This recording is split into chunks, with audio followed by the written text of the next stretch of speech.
Hello everyone, welcome to today's video. Today I'll be doing another Tesuji Highlight video, and in this video it's actually a move that I played in one of my games online. This game was a 3-stone game against a KGS 4-dan. And before I get into the actual Tesuji, the start of it has to do with a very common joseki nowadays, and so I just want to kind of very briefly talk about that joseki. So it's when you play the 3-3 joseki, like in the lower left here, and black double hanes. Now, this is an even result, and a lot of players, or at least some players, think that black gets too much here, but you have to remember, 1, white gets sente, and 2, that corner is not 100% blacks. And we'll see that very quickly. So I ignore, get a handicap, I can't respond to everything. And so we get to this position here, and black does this Atari, and I connect, and now black extends. So now we're getting into the Tesuji, where black is trying to kill white here, and if white has to kind of submit and live with 2 points there, whereas black gets the whole outside, of course this is going to be very good for black. So the question is, what is the move here for white? So the thing you have to realize as white is white extends here. This is the main move for white in the corner, because no matter what black does, if white takes those 2 stones, that's a very big gain. That's a very big gain. So black's probably going to block here. So now you have to see that white needs to either capture these 3 stones, capture these 5 black stones. Here, I'll actually mark them. The black stones here, these black stones here, or these black stones here. So you can see black has to have all of these hold. And whenever you have stones like this that are cut off but are very close to each other, it's very hard for everything to hold. And we'll actually see that here. So I turn, and again, if black submits, does something like this, I don't know, it's just good enough for white to take the corner. The corner's big enough, and it's just okay. So black has to hane here, and now we get into the sequence here, and there's a lot of moves that work here, but the end result for this, I think, is pretty unique. It's pretty cool. So I start with the cut. Because again, if black I've said it before, but if black gives it up, it's just too much. So if black does something like this, white can Atari here, black can't push, black has to capture, and then white has this ladder here. This ladder will go, and again, this is okay for white, assuming black wouldn't make this exchange, but you can see white's broken through, captured some stones. Black's corner isn't really any bigger, and yeah, it's okay for white. So black has to play this one. And again, it's probably like at this point, if white extends here, black can just do this one, just Atari, and now there's no way for white to actually capture anything now. Yeah, if white Atari's here, you can see there's no laddering moves here because this is an Atari. Doing it from this way doesn't help either. It becomes the same thing basically. So white has to do something else as opposed to pulling or saving the stone. So white squeezes here, black has to take, and then Atari. And then white can now Atari.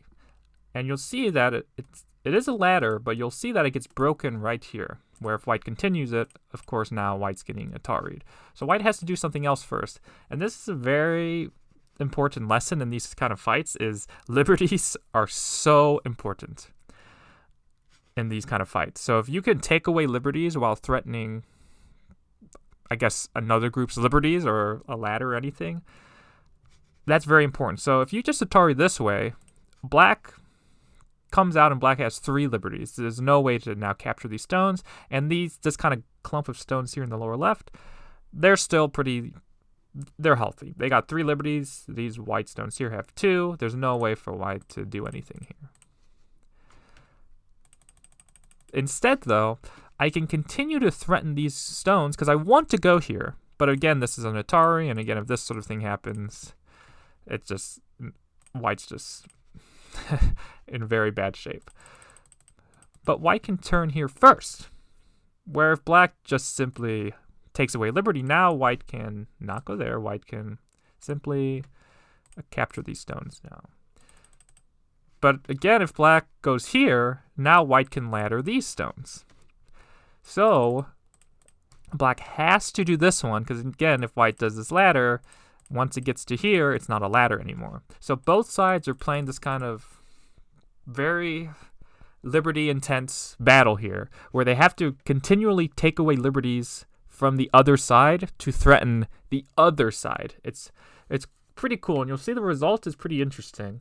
So I Atari, of course, and black answers, and then again I do this, I Atari, and again if I do this, if I just simply Atari again, that's I'm captured. So instead I can continue threatening this kind of laddered group here by turning. Now black is out of options because these clump of stones here cannot gain any more liberties. The only way to save these stones is to capture in the corner. But when black captures in the corner, white can then simply ladder these stones like this. So what happens in the game is black actually cuts to save that side, but then I actually get to capture the corner, which I thought this result looked very crazy, especially if you go through it again. Just look at this sequence here, starting with the squeeze here. Very ugly shapes, but each move is forced. Yeah, look at that end result.